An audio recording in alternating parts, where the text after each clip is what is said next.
Um, no, I'm good. Let's do it. Let's do Q&A. Sweet. All right, first question. Let me make sure that's good. Okay, that's good. This one's from AK. I have 5 followers on Twitch. How do I start growing? Like, is there any tips you'd give for new starters? Twitch.tv/Ashnichrist. Yeah, hang out with me. Yeah. There's a lot. There's a lot to learn. So don't get discouraged and don't try to go too fast in the beginning. It's okay to take your time. This is a marathon, not a sprint. Okay. Also, let me throw a weird thing at you. So a lot of people, when they first start streaming on Twitch, they're like, the growth only happens when I'm live. And so they'll literally be live freaking time, like twice a day, sometimes 6 or 7 days a week, and it is too much. Yep. Okay, I'm a big believer now that the best way to grow a stream is actually by streaming less but spending time in established communities. So you want to spend time in like Knacker's stream, you want to spend time in, you know, you can hang out with us, or you don't even have to hang out in our stream. This is not me like spend time in established communities, wink wink, I'm just doing this to grow my viewership. No, you want to spend time in streams that have 2 things. 1 is a streamer that you really vibe with, and 2 is a community that you really enjoy too. Because what you're looking to do here is give to those people. So you want to like help them as much as you can by hanging out in those streams and just spreading like positivity, supporting the people that are in there, and making friends with those viewers. Because what happens then is that you're going to become a part of the community, and when you become a part of that community and you kind of like become friends with everybody, those people are going to come to your stream. Yep. They will. Yep. Like literally all of the Yam fam, I've seen people that have like tripled their viewership in a short amount of time because they've hung out on our stream. Because what we do is we support everyone to go and watch each other and follow each other. I have no problem with people like promoting themselves in my stream or saying that like, hey, I've got to leave now. I've got to go get ready for stream. I don't mind that stuff because for me, it doesn't, you know, take away from my value. It doesn't impact. Oh, I'm cutting out again. It doesn't take away from my value. It doesn't impact me negatively in any way. So I think that it's really important to go and like spend times in streams where you can just make friends. And not every stream you're going to be able to talk about your stream, so don't do that. But just go and make friends. Those people will come to you eventually, and just realize like this is a marathon. It's not a sprint. It's okay to take your time, and it's okay to suck. I actually encourage you to fail in the beginning. Yep. Suck as much as you can. Yeah, suck. Episode 69. Episode 69. Next question comes from, I think it's Davex. Dave. What would be something you would like Twitch to implement? Ooh, I'd love to see the co-streaming thing that Mixer has. Like where it syncs up everything. Oh my god. Yeah, it is so cool. And you get to see like streams right next to each other, but the streams, you know, like imagine if somebody that was twitch.tv/KnackersTV, but I was also live right now, but it made like your video smaller and I appeared right next to you. That would be so freaking cool. Also the hype sound that Mixer has, like both of those things are so amazing. I agree. I'm a simple man.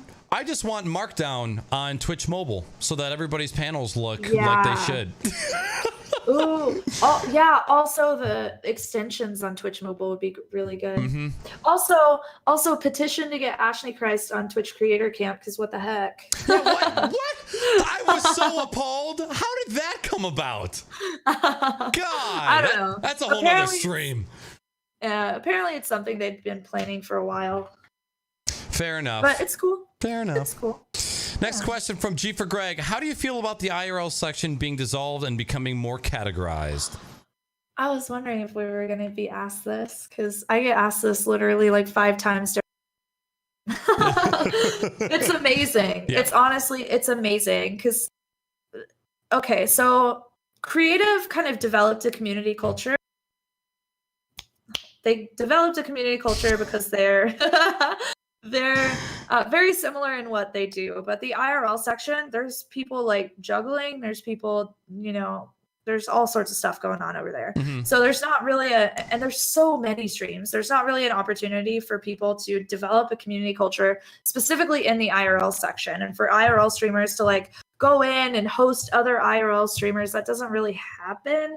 The IRL streamers usually host their friends because those IRL viewers are like very sticky, and at the same time there's not a community. So I think it's really good. It's really going to be a good thing. However, there is one issue with it, and that issue is that since the IRL section and creative sections are grouped together right now, that the viewership in each of those directories is pretty high, meaning both of those sections are able to appear relatively high in the just overall browse page, like twitch.tv/browse, I think is the actual twitch.tv/directory. Yep. So that's the directory of like literally every single, just all the games, the IRL, creative, everything is there. Now that they're breaking everything up, the viewership is going to be less for every single category. And so all of those different categories are going to appear lower down in that directory page. So it's going to be a little bit more difficult for people to get viewership potentially, but the viewership that they do get, those people are looking specifically for like outdoor streams or cooking streams or whatever. Yep. But then we've also got tags. So this could like, oh my God, tags could completely change the game. Yep. Honestly, because for the longest time, the best idea or the best advice has been don't stream saturated games. Like don't stream Fortnite because you're going to get. Now imagine you're able to put tags on your stream that actually identify what you do, and people can find you regardless of how many streams there are. Yep. Like, what? Yeah. Maybe the advice changes to stream saturated games, but choose unpopular tags. Yep. Yeah, because it used to be, it's one category, highest viewers at the top, lowest are at the bottom. Imagine, okay, yeah, these categories getting broken up into tinier ones, it's going to make the group viewership a little bit less, but now viewers have the tools to actually search on a category basis what they want to look for. Hey, I'm looking for Witcher 3, but I want to see first playthroughs. Oh, I want to see Skyrim, but I want to see vanilla. I don't want to see any mods. That could really open some stuff up for you. Yeah, I think it's got a lot of potential. Yep. And the biggest thing is like people have been asking for this for so freaking long, and Twitch is finally following through with like us being able to filter through all of this freaking content and find stuff that we actually give a crap about. Yep. And then the other thing was like they're getting rid of communities, right? But what were you gonna say? I was going to say, I saw Chad talking earlier about why they don't understand why people use tags. And like on Instagram, like some people tag 10 to 15 hashtags a post. If you want to grow past your local city, it is absolutely necessary to use those tags in order to tie in with the algorithms to get exposure. That the people aren't tagging because they think it's fun. They're tagging because they're trying to inspire growth on their platform. And a lot of people come through when you use the right tags at the right time. Yeah, absolutely. It's just more exposure. It's just putting you in front of more people. Like, why would why would you not want to do that? Granted, for social media, I think like hashtags are becoming less and less common because they're pretty ugly. Yep. And social media is all about that aesthetic, but being able to filter content is still really important, which is why you've got search on social. Yep. You've got those search sections, but Twitch doesn't have anything like that. I mean, we've got the search thing, but how freaking useless is that? It's pretty useless. The reason I don't hashtag on anything else other than Instagram, because you can structure your description where you label your hashtags at the bottom so that you don't see them unless you hit that see more button. So the aesthetic is still there, but also the algorithm is still catching the things that you're tagging, which is a good thing. Yeah, absolutely. Next question. This one comes from the Ember Strife. What is one encounter or one thing you've done on stream that you kind of regret and have since worked on to be better about? Oh, that's such a good question, because I have a lot of things that I guess I could say I kind of failed at with streaming. I definitely that past broadcast that I watched where I was just not present at all. I had no charisma at all, no on-screen presence. It just was not there. And I was just like looking down, painting the thing and saying, I'm going to be investing more engagement in you guys. And so thank you. If you could just do me a favor and tell your friends, like, that was so bad. That was such a bad, cringy way to try and get more people into a stream. And I think that, but then also there have been things that I've done during streams that they just didn't resonate, and they just weren't authentic, right? There have been times where like I've kind of emulated larger content creators because I saw what they were doing was working, and I started trying to do it and it didn't work for me because I'm not the same person, obviously. Also, I got raided by 4chan once, and that really sucked. Oh God, that sucks. Yeah. That was terrible. Yeah, I had like 500 viewers after I'd been streaming like 2 months or something. It was horrible. Oh man. Horrible. Two things stand out. One's a negative, one's a positive. I had a couple people fill out my feedback form that said stop playing battle royale games because all you do is whine and complain and get angry, and it's not a good look for you. So I don't play battle royale games anymore. That's good. Yeah, so that one I probably wouldn't have known had it not been for my community. And the second thing that I've never... How do you deal with trolls? Do you have fun with them, or do you completely ignore them? That's a good question. We've talked about this like a few times. It's so important. So I personally, when I see trolling, I just like my eyes glaze over, and I just kind of skip it in my brain because it doesn't impact me at all. It doesn't negative. I don't get bothered by trolling. I don't care. I've been trolled so much by this point and rated by 4chan, and I'm like, whatever, you can say anything and you're not going to freaking hurt me. I've heard it all before. Right. And so I am very much focused on like creating a positive culture and a positive environment. And so for me, the last thing I want to do to disrupt all of the amazing, like inspirational conversations that I'm having to focus on something that's negative. Because I know like as the streamer, the things that I draw attention to really carry weight. And so if I'm drawing attention to the trolling, I'm going to get more trolling. But if I'm drawing attention to and responding to the things that are really positive, I'm going to get more of them. So if I want more negativity, if I feed off of trolls and they make me laugh, I'd probably respond to them more. But for me, it's very, very rare that I find trolling funny. There was a guy that came in the other day and he was like, you look like you would have chicken nipples. And that was the only thing in the longest time. I was like, what the fuck does that mean? What? Oh my God. Yeah, so that one was funny. But just because of like our culture, he just got banned immediately anyways. Because usually with trolling, we're like, nah, just ban it, whatever.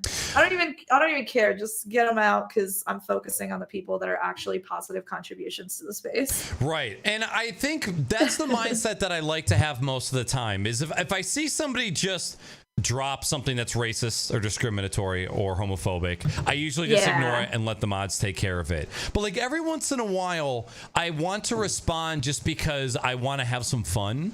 And I know that I can interact with him and not give the troll 100% attention, but still just like kind of like entertain it. A couple months ago, I had somebody come in and they were just very angry and just like, ban me, you won't do it. And so I was like, hey, how's your day going? You know, what's new, blah, blah, blah. And he kept just trying to insult me. And so he's like, ban me. And so I took a Sharpie and I wrote his username on my forehead and then continued to stream. God. And then he kept going, and then somebody gifted him a sub at the same time. And then he eventually left, and I had his name on my forehead for a while. But I feel like if you have the ability and the mindset to be able to tackle that stuff to where you can turn it into a positive, and especially if chat is maybe running a little bit slow and you want to do something to just kind of like maybe create a little bit of a buzz, I would say go for it. But if you don't take well to trolls, then I would say just 100% ignore them. Yeah, it definitely depends on like your comfort and your confidence. Yep. Hello? Oh, dang it, stupid mic. Your poor mic. Yeah. So your comfort and your confidence level. Like if trolling impacts your confidence, then don't, just ban them immediately and ignore it. But I did for a while. I played with them and I tried to make it, for me it was just so much attention that was away from the I don't really have time to focus on trolls now because chat's just like it's so much. Your chat moves very, very fast. Yeah. It really does. This question comes from AK. On a scale from uncooked to charred, how do you like your toast? Okay, I actually like it whenever it just starts to turn brown. So just like a little bit of brown, but still kind of soft in the middle. Okay. It's really important for me. This is really because my mom eats like burnt toast, nasty, just burn stuff. I don't know how she does it. Me either. But I like it whenever it's kind of soft, but it's a little bit of crisp, you know. throw some honey butter on there. Oh, yeah. Stop it. Stop. Yeah, I'm the same. Slightly browned. Yeah. Next question from Dave X as well. I'm unsure if you've already discussed this, and I know you've answered it before, but what do you think about the removal of communities on Twitch? We kind of touched on that, but do you have any additional points? It's so good. The actual like removal of communities is so good. You have to think about like why Twitch. It was for the reason that they're implementing now. It was for discoverability, not because they were trying to create like a baby version of stream teams, which is what they all turned into. Right. So stream teams are their own thing. And while I get the frustration, like, oh, only a partner can create a stream team, they can give you like ownership of their team. Right. You know, if you really want a team, if there's a team that like you really want to create and it's a unique idea and you know a partner or you can make friends with a partner, like they can give their team to you. But communities originally was created for ability. And, you know, with Twitch saying that like less than 3% of people were using it for that reason, then why do we have it? Like, why do we have it if people aren't finding from it? Exactly. With the exception of like, there's you know, the LGBTQ community was really good. A lot of people really love that one. There's a few others that are really good, but they're relatively unnecessary now that, you know, we've got stream teams and tags. Exactly. And tags are going to pretty much fill that void. Yeah. Next question, also from Dave X. What do you think about raid videos, pre-recorded raid videos? Oh, they can be good. I've seen some people that have said they don't like them, but I've seen the opposite as well. I think it depends on what kind of experience you want to create for people. For me personally, I don't really, it doesn't really fit with what we're trying to do, I think, because we're very much more personal, kind of, you know, that emotional connection is what we're really focused on and not necessarily high production value. But I think if you're like a heavily production focused stream and you're very into the like lots of high quality gear and like high quality setup and all of this stuff, then I think that might be something that could work for you. It really just depends on the stream, but not necessary. I have seen some really good raid videos. I look at being rated the same way as how you design and lay out a website. You have possibly 7 to 15 seconds to capture the audience that was just introduced to you.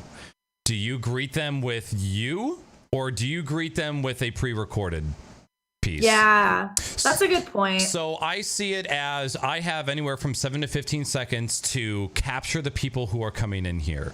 If you play a 15 to 20 second video, that is 20 seconds that you have lost to individually interact to the people that have come in. So I see the raids, the reason I see raids as so valuable is because not only was the streamer nice enough to trust you with their community, but the people who participated in that raid were nice enough to copy and paste the raid message from the old streamer and spend 5 to 10 seconds going over to the new place. I don't think that should be rewarded with a pre-recorded video. I think you should take the time to go in a chat, look who said hello. Personally, I mean, obviously, if you have hundreds of thousands of people coming in a raid, that's not a feasible response. But my personal opinion is I'm going to greet you with me, which involves a lot of screaming, a lot of camera changes, a lot of lights. It's my personality in 15 seconds. And that might scare some people away because it's a lot when it first happens. But instead of giving somebody a facade and then them finding out 2 weeks later that they don't actually like what they followed and then leaving, I'd rather just let you know who I am right from the get-go. And you either like it and you stay, or you don't and you leave. Well, that's 100% like what you should be doing as a streamer. Like, people need to be able to figure out through your profile actually, and through your stream immediately within like 30 seconds what you're about. Yep. Right. And if you're not consistently setting the atmosphere to that level, then people have to like waste their time, like, and it takes them like 5 minutes to figure out what your stream is about, what you freaking do here. Then they're not going to want to stick around. People aren't going to give you that much time. They're going to give you like a bit of time. They're going to try to see if they like your vibe, and then they're going to freaking leave. So you have to give them, and you have to be thinking about it at this level of like, how do I consistently set the tone and set the atmosphere during my stream to help people make a fast decision as quickly as they possibly can? I want people to come into my stream and in 1 second be able to decide, yes, the stream is for me. No, the stream is not for me. And if it's not for them, that's totally fine. There are plenty of other streamers out there, and I have no ill will towards them in the slightest for them wanting to go somewhere that's more fitted for them. Yep. But if it is for them, then I want them to know that really freaking quickly. I want it to be really obvious that this is a space that caters to the things that they enjoy as well. Yep. I think that's really powerful. I do too. And when I'm thinking about how I want my raid response to be, when I think about a raid video, it's usually a very high production. It's like a compilation of clips, maybe a couple like audio lists, video clips, and then once the video plays, the person says, who they are. Mm-hmm. I personally like going into someplace and going, holy crap, thank you for the raid, everybody, welcome in, this is my name, this is who I like, this is what I do, this is the game that I'm playing. Like, especially if you're in like a high octane moment, like, guys, thank you for joining us. I just beat one of the main bosses in Witcher 3, and we're just getting into one of the cutscenes. And as soon as you give, if you just give people a video, people see a video and then they go, oh, that was cool. And or you can give them a piece of what you're doing, and that's like a physical thing that somebody can either latch onto or let go of. If you say, oh, I'm in a pivotal point of the Witcher 3 story, some of those people might go, oh man, I love Witcher 3. I need to see what party's at. And I think you might be removing an opportunity to connect with people that are brand new in that very short amount of time that you have to capture. Yeah, I agree. Second and last question, also from Dave. What do you think about community sub-gifting and the fact that it allows bots and band chatters to be gifted?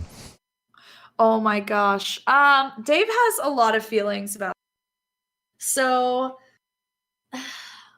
I love community sub-gifting, but having like bots, I don't think Twitch can actually determine whether or not an account is a bot. I think that they don't really have, they probably could, but actually, you know what? No, they can, because they do that for, because they do that for people that are using bots anyways, right? Yep. With just a bunch of fake viewers, so they can tell in some way.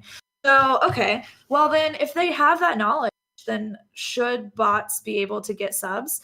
I think yes, but I don't think they should be prioritized over people that are, legitimate followers, have active accounts. I think that more than anything else, that the algorithm for community sub-gifting should absolutely gift to the people that are consistently like in your channel, showing up all the time, that have followed you, that they're more active on Twitch. Like, you want those people to be gifted first, and as long as those people are taking priority, at some point you're gonna like reach the amount of people like, oh, we've got 5,000 subs, and literally every person who is following us and every person who's consistently in the stream or viewing the stream right now has been gifted a sub. Then it's like, okay, well, bots, that makes sense. Right. That's fine in that situation. Or banned accounts in that situation. Fine, whatever.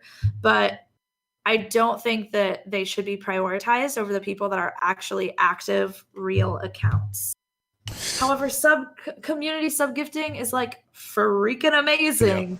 It's awesome. Yes, give it to me more, please. Twitch, let's go. I agree. I think that was an awesome step. It's obvious that the reason I know some people are like, well, why does it give it to people randomly? Like, why doesn't it give it to people who are in the channel? Well, in smaller channels, not everybody who's streaming has 10 people in their chat. And so Twitch isn't going to release a new feature where they cap themselves at how much money they can make. They want to make the maximum amount of money that somebody is willing to give. If somebody is willing to give $100 for 50 subs, they don't want to say, "Oh, you can't give that. You can't do that because there's only 10 people." They just want you to give it to whoever has been in your channel ever. So yeah, they do not care. I definitely think it could use some tweaking. Right. So we were talking about this on my podcast last week. I would prefer it to be, if somebody gifts 10 subs, let them choose however many people they want to give them to first. Like, let's say, okay, I'm giving out 10. I want these 3 people that are in chat, and because there's only 3 people in chat, then Twitch, you can choose the rest randomly, doesn't matter. But having some sort of like being able to choose a couple and then letting Twitch choose the rest, I think that would be beneficial. Yeah, I think that would be good. Like giving people control over that. Did I just cut it? I just cut it a little bit. That's fine. This is fine. Last question. This one was from Mass Cruz. Do you think Knackers will ever do anything worth a $1,000 tip? And I replied in chat, no. Because that is way too much. Way too much. Well, you're doing it right now. You'll do it. It'll happen one of these days. I first need to get the approval. He's like one of my biggest supporters, but is also like the biggest shit in my facers. He just loves to poop on me, so I love him for it. So I got to get his approval first, and then we can talk about it. That is our final question. Was there anything else that you wanted to touch on before we wrap this up? Pancakes or waffles, chat? Also Knackers, pancakes or waffles? Waffles all day, especially chicken and waffles.